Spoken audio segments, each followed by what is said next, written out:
సిలువలో తన ప్రేమను వ్యక్తం చేసినటువంటి మన రక్షకుడైనటువంటి యేసుక్రీస్తు మహిమపరచబడునుగాక. యేసుక్రీస్తు హెర్మోను సంఘం పక్షంగా ఈ సువార్త సందేశాలు మీకు పరిశుద్ధాత్మ ప్రత్యక్షత అనేటువంటి ఈ యొక్క టీవీ కార్యక్రమం ద్వారా మీకు అందిస్తున్నాము. జీసస్ ట్రస్ట్ అనేటువంటి యూట్యూబ్ ఛానల్లో కూడా వీటిని మీరు నిరంతరము వీక్షించవచ్చు. ప్రియమైనటువంటి దేవుని బిడ్డలారా, మన ఆత్మీయ జీవితాన్ని చక్కబెట్టుకోవటానికి క్రీస్తు రాకడ కొరకై మనలను సిద్ధపరచుకోవటానికి క్రీస్తు యొక్క శిలువ శ్రమలు మనకెంతో ఉజ్జీవాన్ని ఇస్తాయి. ఆ ఉజ్జీవం పొందుటకు క్రీస్తు శిలువలో యాతన పడినటువంటి విషయాలను, దాని నుండి మనము పొందే మేలులను మనము దేవుని యొక్క వాక్యము నుండి నేర్చుకుందాం. పరిశుద్ధ గ్రంథంలో నుండి గలతీలకు రాసినటువంటి పత్రిక 16వ అధ్యాయము 14వ వచనంలో ఈ రీతిగా వ్రాయబడి ఉన్నది. అయితే మన ప్రభు అయిన యేసుక్రీస్తు శిలువ యందు తప్ప మరి దేని యందును అతిశయించుటకు నాకు దూరమగును కాక అంటున్నాడు. అయితే యేసుక్రీస్తు శిలువను బట్టి నేను గర్వపడతాను, నేను అతిశయిస్తాను, నేను సంతోషిస్తాను కూడా. ఇక దేని విషయముల్లో నాకంటూ గర్వము లేదు, అతిశయము లేదు. నా ప్రభువు అయినటువంటి యేసుక్రీస్తు నా కొరకు చేసినటువంటి గొప్ప బలిదానాన్ని బట్టి, అది సిలువలో ఆయన సమర్పించిన దానిని బట్టి, యేసుక్రీస్తు సిలువను బట్టి నేను అతిశయిస్తాను, నేను గర్వపడతాను, నేను సంతోషపడతాను తప్ప మరి దేని యందునూ నాకు అతిశయము లేదు అని తెలియజేస్తూ ఉన్నాడు. చాలామంది సహోదరి సహోదరులు, తోటివారు, మనము కూడా నేను అనే ఒక అహంకారంతో ఉంటాం, నాది అనే అహంకారంతో ఉంటాం. రాజులైతే గుర్రములను బట్టి, రథములను బట్టి అతిశయిస్తారు. నేనైతే మన దేవుడైన యెహోవా నామమును బట్టి అతిశయించుదును అంటాడు భక్తుడు. అదే రీతిగా లోకములో అతిశయము వారికి ఉన్నటువంటి స్వాస్థ్యాల గురించి, దేవుని బిడలైతే అతిశయము దేవుడు తమతో ఉన్నటువంటి స్థితిని బట్టి.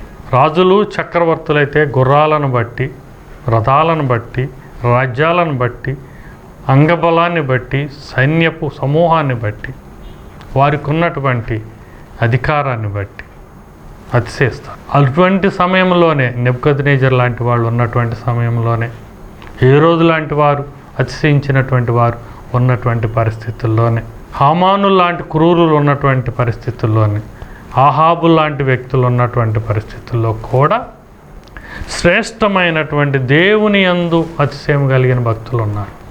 దానియేలు లాంటి వారు, షడ్రకు, మెషకు, అబేద్నెగో లాంటి వారు, మొర్దెకై లాంటి వాడు, ఎస్తేరు లాంటి వారు, అనేక మంది, బాప్తిసం ఇచ్చు యోహాను లాంటి వారు.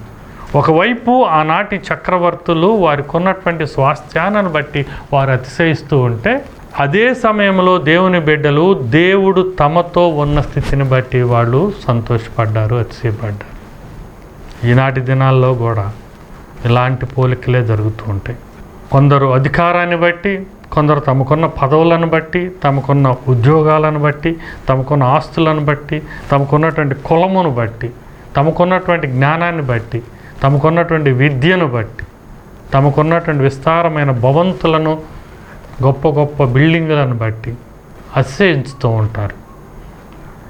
అట్టి అతిశయము ఉన్నటువంటి వారికి సమీపంగా, వారి యొక్క సమూహంలోనే దేవుని బిడ్డలు నమ్రతగా విధేయులై, వాటి యందు కాకుండా అతిశయము దేవుడు మనలో ఉన్నటువంటి ఆత్మీయ స్థాయిని బట్టి, స్థితిని బట్టి, దేవుని ఆత్మీయ వనరులలో, తలాంతులలో తాముకున్నటువంటి ప్రావీణ్యతను బట్టి, ప్రార్థన చేయగలిగే శక్తిని బట్టి, విశ్వాసంలో స్థిరత్వం ఉండగలిగే స్థితిని బట్టి, వాక్యము ఇతరులకు బోధించగలిగేటువంటి వాక్చాతుర్యాన్ని బట్టి, దేవునిని చక్కగా కీర్తించి హెచ్చించేటువంటి తన యొక్క మాధుర్యమైనటువంటి స్వరాన్ని బట్టి, వాయిద్యములలో మ్రోగించగలిగేటువంటి నైపుణ్యాన్ని బట్టి ఇలా దేవునిని హెచ్చించటానికి వారు అనేక రీతులుగా ఉపయోగించుకున్నా కానీ ఆ విషయాల్లో అతిశయం ఉంటుందేమో కానీ తమకున్నటువంటి భౌతికమైనటువంటి స్వాస్థ్యాలను బట్టి వారు గర్వపడరు. పౌలు గారు గలతీ సంఘానికి కూడా ఇదే చెప్తూ, సిలువ వేయబడినటువంటి యేసుక్రీస్తు కాకుండా, యేసుక్రీస్తు సిలువ యందు కాకుండా మరి ఏది కూడా నా యందు అతిశయం కాకుండా ఉండునుగాక అంటున్నాడు. దేవుని బిడ్డలారా, ఇది బాగా మంచి ఆత్మీయమైనటువంటి లక్షణం. తనను తాను దేవునికి సమీపంగా ఉంచుకోవటానికి, తనకు తాను చేసుకోవటానికి ఇది మంచి లక్షణం. సిలువ వేయబడిన యేసుక్రీస్తు యందు మాత్రమే నీకు అతిశయం కలగాలి అంటే కొద్ది ప్రాముఖ్యమైనటువంటి ఆత్మీయ లక్షణాలను కనుక మనం ప్రకటిస్తే, ప్రవర్తనలో చూపిస్తే ఈ వాగ్దానానికి, ఈ వాక్యానికి మనము సరిజోడుగా ఉండగలం. మొదటి లక్షణాన్ని చూద్దాం. దాని కంటిన్యూషన్ తర్వాత వాక్యం ఉంటుంది 14 చివరి భాగంలోనే. దాని వలన నాకు లోకమునకు నేనును సిలువ వేయబడి ఉన్నాను అంటున్నాడు.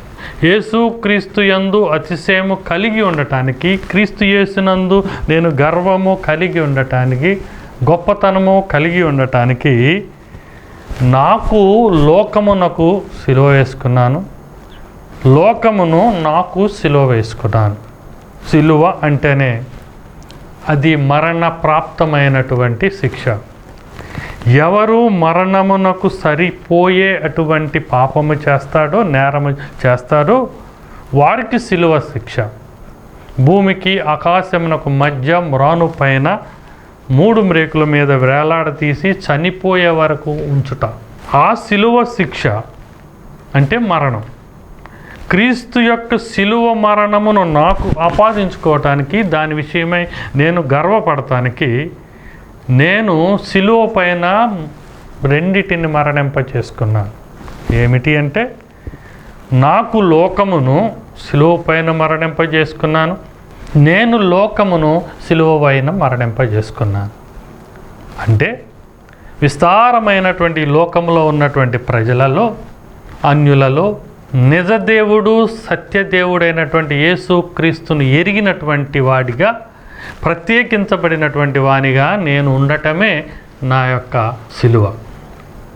లోకమంతా విశాలమైన మార్గంలో సుఖ సంతోషాలతో వెళుతూ ఉంటే, ఇరుకైనా కానీ, కష్టమైనా కానీ, శ్రమైనా కానీ, నేను ఇరుకు మార్గంలో ప్రయాణం చేస్తున్నాను చూశారు, అది సిలువ.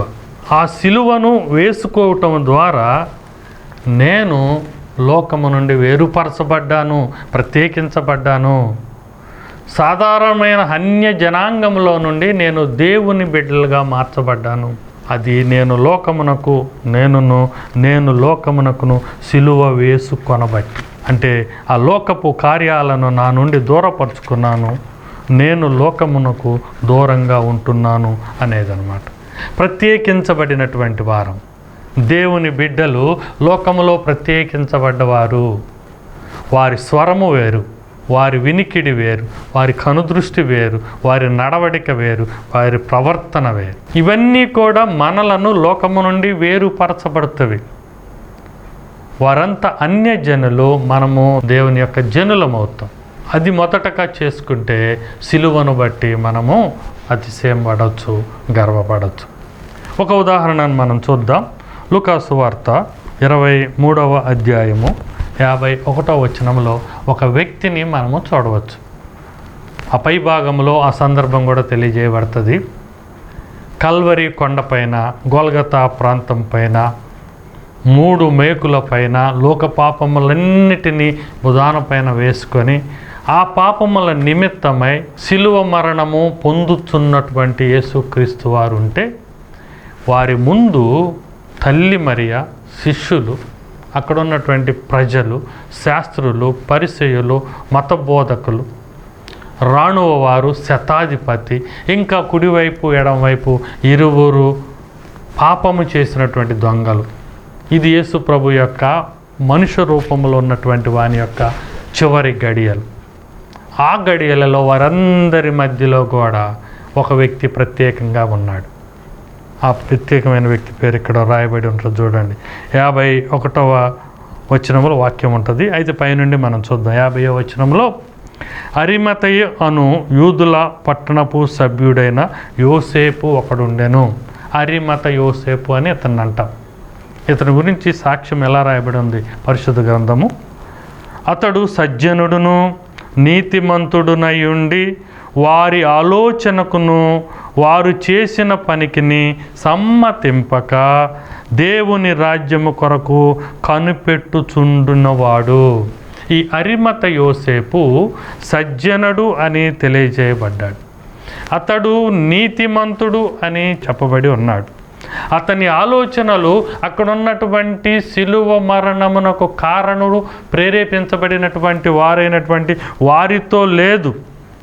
ఆ ఆలోచనలను ఆయన సమ్మతించట్లేదు. ఆయన దేవుని రాజ్యం కొరకు కనిపెట్టుకుంటున్నటువంటి వాడు. చక్కటి మంచి మాటలు ఉన్నాయి. అతడు సజ్జనుడు, స్వజనుడు, దేవుని జనుడు. అతడు రక్షింపబడటానికి ఇష్టము కలిగినటువంటి వాడు. అతడు నీతిమంతుడు అని రాయబడింది. దేవుడు ఈయనే అని నమ్మినటువంటి వాడు. అబ్రహాము దేవుని నమ్మెను, అది అతనికి నీతిగా ఎంచబడెను అని మనం చెప్తూ ఉంటాం. ఇతడు దేవునిని నమ్మాడు, అందువలన అరిమత యోసేపు కూడా నీతిమంతుడుగా చెప్పబడుతున్నాడు. ఇతని యొక్క ఆలోచనలు అక్కడున్నటువంటి వారి ఆలోచనలకు కలవట్ల. అందుకని వారి ఆలోచనలను ఆయన సమ్మతించటలేదు, వారి పనిని ఆయన సమ్మతించటలేదు. ఇతడు నిరీక్షణ కలిగినటువంటి వాడు, దేవుని రాకడ కొరకు ఎదురు చూస్తున్నటువంటి వాడు. ఇతడు లోకము నుండి వేరు చేయబడినటువంటి వాడు. ఇతడు లోకాన్ని తనకు సిలువ వేసుకున్నాడు, తను లోకమునకు సిలువ వేసుకున్నాడు. ఇప్పుడు దేవుని బట్టి, సిలువ వేయబడినటువంటి క్రీస్తును బట్టి, క్రీస్తుని సిలువ వేసినటువంటి ఆ సిలువను బట్టి అతడు అతిశయిస్తున్నాడు. అది తప్పితే అతనికి ఇంక వేరే అతిశయం లేదు. ఈ అరిమత యోసేపు తరువాత పిలాతు దగ్గరికి వెళ్ళి చనిపోయినటువంటి యేసు ప్రభు యొక్క శరీరాన్ని మర్యాదగా ధర్మశాస్త్ర నిబంధన ప్రకారము గౌరవప్రదమైనటువంటి భూ సంస్కారము చేయటానికి తను ఏర్పరచుకున్నటువంటి సమాధిని యేసు ప్రభు వారి శరీరము పెడతానికి ఆయన ముందుకొచ్చాడు. దేవుని పని ఎడల ఆసక్తి కలిగి ఉన్నాడు. ఇక్కడైతే రాయింది, వారు చేసిన పనిని సమ్మతింపక, కానీ తను మాత్రము దేవుడు ఆలోచన ఇచ్చిన పనికి సమ్మతిచ్చాడు. అందుకనే అతడు తన యొక్క సొంత సమాధిని ప్రభువారి దేహం పెడతానికి ఇష్టమై ఉన్నాడు. మనలను లోకమునకు మనలను సిలువ వేయటం అంటే లోకము నుండి మనము వేరై సజ్జనులం అవటం, అనీతిమంతుల నుండి మనము వేరై నీతిమంతులవటం, దేవుని యొక్క వ్యతిరేకులు చేస్తున్నటువంటి పనికి మనము సమ్మతింపకుండా ఉండటం, విశ్వాసము కలిగిన వారమై ఉండటం, నిరీక్షణ కలిగి దేవుని యొక్క రాకడ కొరకు ఎదురు చూస్తూ ఆత్మను మనము నిలబెట్టుకునేవారై ఉండటం. ఇది మనము లోకమును మనకు సిలువ వేసుకోవటం అంటే. ఇది అరిమత యోసేపు యొక్క జీవితంలో మనము చక్కగా చూడవచ్చు. చాలామంది దేవుని బిడ్డలు బాప్తిస్మకు ముందు ఉన్నటువంటి స్నేహము, పరిచయాలు అన్నిటినీ కూడా, రక్త సంబంధాల అనుభవం కూడా, దేవుని యొక్క స్థితికి వాళ్ళు దూరంగా ఉంటే వదులుకొని పరిశుద్ధులతో, విశ్వాసులతో, ప్రార్థనాపరులతో, దేవుని బిడ్డలతో, దైవజనులతో, వారు ఏ స్థాయిలో ఉన్నా కానీ వారితో సహవాసం పెంచుకోవటం చూస్తూ ఉంటాం. అది రక్త సంబంధికులైనా కానీ దేవుని స్థితి లేకపోతే వారిని విడుచుకోవటమే మంచిది. మన వారు కానైనప్పటికీ దేవుని బిడ్డలై ఉంటే వారితో సహవాసం చేయటం కూడా చాలా మంచిది. ఇది సిలువ యందు అతిశయపడటం అనేదానికి మొదటి ఆత్మీయ లక్షణం. రెండవ మాటను కనుక చూస్తే రోమీయులకు రాసినటువంటి పత్రిక 1వ అధ్యాయము 16వ వచనములో ఒక మంచి ఆలోచన చేయబడి ఉన్నది, మనందరికీ ప్రేరణనిచ్చే మాట. మొదటి పత్రిక రోమీయులకు రాసినటువంటి పత్రికలో 16వ వచనంలో ఈ మాట రాయబడి ఉంటుంది. ఎలయనగా నమ్మువానికి మొదట యూదునికి, తరువాత గ్రీసు దేశస్థునికి కూడా రక్షణ కలుగజేయుటకు అది దేవుని శక్తి అయి ఉన్నది. సిలువ అనేది ఎందుకు మనం అతిశయిస్తాము అంటే, ఎవరైనా నమ్ముతారో వారు అన్యజనులైన, మొదటగా ఇశ్రాయేలీయుల్లో యూదులకు, తర్వాత ఇశ్రాయేలీయులందరికీ, తర్వాత గ్రీకు దేశస్తులందరికీ, తర్వాత ఎవరికైనా, భారతీయులైన మనకు కూడా, పుట్టుకతో అన్య మత సాంప్రదాయాలను కలిగి ఉన్న మన కుటుంబాలైనప్పటికీ కూడా మనమందరము కూడా రక్షణ పొందుటకు, లేదా సిలువ బలియాగము ద్వారా మనకు రక్షణ కలుగ చేయుటకు అది దేవుని యొక్క శక్తి అయి ఉన్నది అని మనం నేర్చుకోవచ్చు. ఈ యేసు క్రీస్తు సిలువ యొక్క యాగము, యేసు క్రీస్తు సిలువ శిక్షను విధించినటువంటి సిలువను బట్టి పౌలు ఎందుకు సంతోషిస్తున్నాడు, మనం ఎందుకు సంతోషిస్తున్నామంటే, మొదటిగా మన పాపములను సిలువ వేసుకుంటే, రెండవదిగా ఆయనను నమ్ముట ద్వారా, సిలువ త్యాగమును నమ్ముట ద్వారా మనమందరము కూడా రక్షణలోకి ప్రవేశించే సదవకాశము కలిగినది. ఆ సిలువ ప్రక్కనున్న వారికి, దొంగలకు వేసినటువంటి మరణశిక్ష కాదు. ఆ సిలువ గత కొన్ని వందల సంవత్సరాల నుండి పర్షియన్లు అవలంబించినటువంటి సిలువ మరణము కాదు. ఆ సిలువ రోమేయులు అందరికీ వేసినటువంటి సిలువ మరణము కాదు. ఆ సిలువ తరువాత కొంతమంది శిష్యులు కూడా హతసాక్షులై సిలువ వేయబడ్డారు, వారికి కలిగినది కూడా కాదు. ఈ సిలువ మరణము మనుషులందరి పాపముల నిమిత్తమై వారిని ఆత్మీయ మరణము నుండి ఆత్మీయ జీవములోకి, నిత్య జీవములోకి, సత్యమైనటువంటి జీవములోకి తీసుకువెళ్ళటానికి చేసినటువంటి ప్రక్రియ అని నమ్మే ప్రతివానికి ఆ సిలువ రక్షణనిచ్చేటువంటి స్థితి. ఆ సిలువ పైన మరణించినటువంటి యేసు ప్రభువు రక్షణనిచ్చే స్థితి. ఇది దేవుడి యొక్క శక్తి, రక్షణనిచ్చే శక్తి అని మనము నేర్చుకోవాల్సిన వారమై ఉన్నాం. లూకాసు సువార్త 23వ అధ్యాయంలోనే మనం 43వ వచనంలో చూస్తే ఇంకొక సాదృశ్యం చూడవచ్చు. అదే స్థితి, సిలువ పైన వేలాడుతున్నటువంటి యేసు క్రీస్తు వారు, కుడివైపున ఎడమవైపున ఇరువురు దొంగలు. వారిలో ఒకడు ఇప్పటికీ పాప పశ్చాత్తాపము లేకుండా, తన పాపాన్ని బట్టి వాడు ఏమాత్రము స్పందించకుండా కఠిన క్రూరుడై, ఇంకా చెప్పాలంటే స్వార్థముతో వాడు కూడా ప్రభువారిని నిందించాడు. ఎందుకు అంటే, ఈ రాణు వారు కానీ అక్కడ ఉన్నటువంటి అధికారులు కానీ వీడు యేసు ప్రభుకి వ్యతిరేకంగా చెప్పిన దానిని బట్టి వీడేమో సిలువ శిక్ష నాకు తగ్గిస్తారని అనుకున్నాడో ఏమో. అక్కడ రాయబడినటువంటి 39వ వచనంలో, ఒకడు ఆయనను దూషించుచు, నీవు క్రీస్తువు కదా, నిన్ను నీవే రక్షించుకొనుము, మమ్ములను కూడా రక్షించుమని చెప్పాడు. ఒకవైపు ఉన్నటువంటి దొంగ వాడి పాపముల నిమిత్తమై ఏమాత్రమో వాడు బెరకకుండా క్రీస్తును దూషిస్తూ, ఆయనను హేళన చేస్తూ, నీవు క్రీస్తువే కదా, మమ్ములను కూడా రక్షించు, నీవు కూడా రక్షణ పొందు అనుకుంటాడు. అయితే రెండో వాడు అలా అంటల్లా. రెండో వాడు చక్కగా గద్దిస్తూ 41వ వచనంలో, మనకైతే ఇది న్యాయమే, మనము చేసిన వాటికి తగిన ఫలము పొందుతున్నాము, కానీ ఈయన ఏ తప్పిదము చేయలేదు.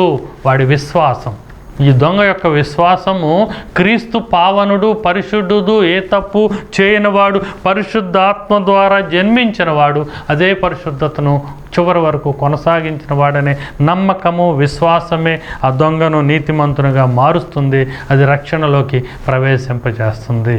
ఏ తప్పిదము చేయలేదని చెప్పి ఆయనను చూచి, యేసు నీవు నీ రాజ్యములోనికి వచ్చున్నప్పుడు నన్ను జ్ఞాపకం చేసుకొనుమని ఆయనను అయ్యా ప్రాధేయపడుతున్నాడు. ప్రార్థన, విశ్వాసాన్ని చూపించాడు, తన విషయమై పశ్చాత్తాపము పొందాడు. ఇప్పుడు దేవునిని ప్రార్థన చేస్తున్నాడు. ఈ 3 క్రియలు చాలండి ప్రత్యేకంగా దేవుని బిడ్డగా మార్చడానికి. అది సాదృశ్యంగా, చిహ్నంగా కనబడటానికి బాప్తీసంతో కలిసిపోతుంది. తన తప్పుల విషయమై పశ్చాత్తాపపడ్డాడు. ఇది మనకైతే సబబే అంటున్నాడు. రెండవది, ఈయన దేవుని కుమారుడు, ఈయన తప్పిదము చేయలేదు అని విశ్వాసాన్ని చూపాడు.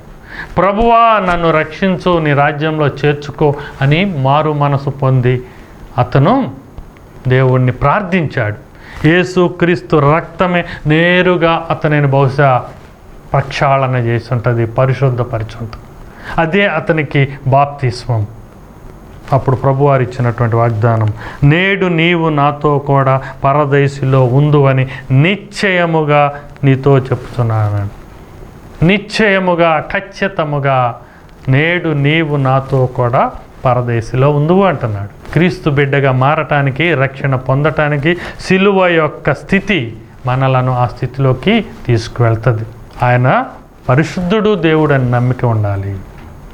మనము పాపులము అనేటువంటి పశ్చాత్తాపం ఉండాలి. ప్రభువా నన్ను రక్షించు అనేటువంటి ప్రార్థన ఉండాలి. నేడు నీవు నాతో కూడా పరదేశులో ఉండు అని దేవుని యొక్క వాగ్దానాన్ని మనమందరము పొందగలం.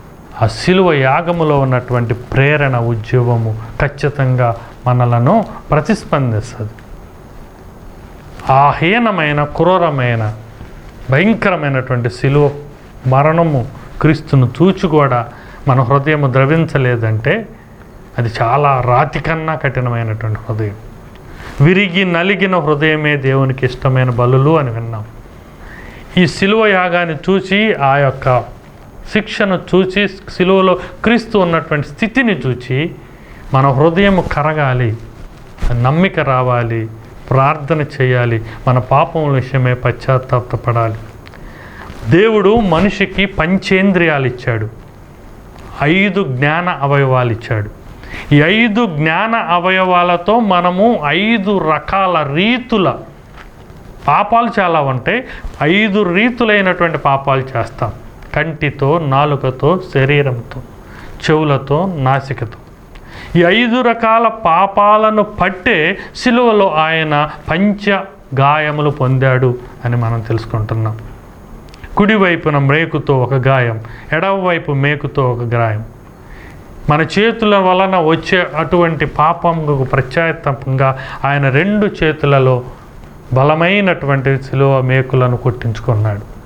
మన తలతో, మన యొక్క ఆలోచనలతో, మన యొక్క నోటితో, మన యొక్క నాసికతో వచ్చేటువంటి ప్రతి పాపమును భరించబట్టి ఆయన 3వ గాయము ఒత్తబడినటువంటి ఘోరమైనటువంటి, తీవ్రమైనటువంటి ముళ్ళు, పదును కలిగినటువంటి ముళ్ళ కిరీటం. మన నడవడికను బట్టి, పాపములో మన యొక్క పరిగెత్తుటను బట్టి, మన ప్రయాణాన్ని బట్టి 2 కాళ్ళ కలిపి బంధించినటువంటి మేకు 4వ గాయం.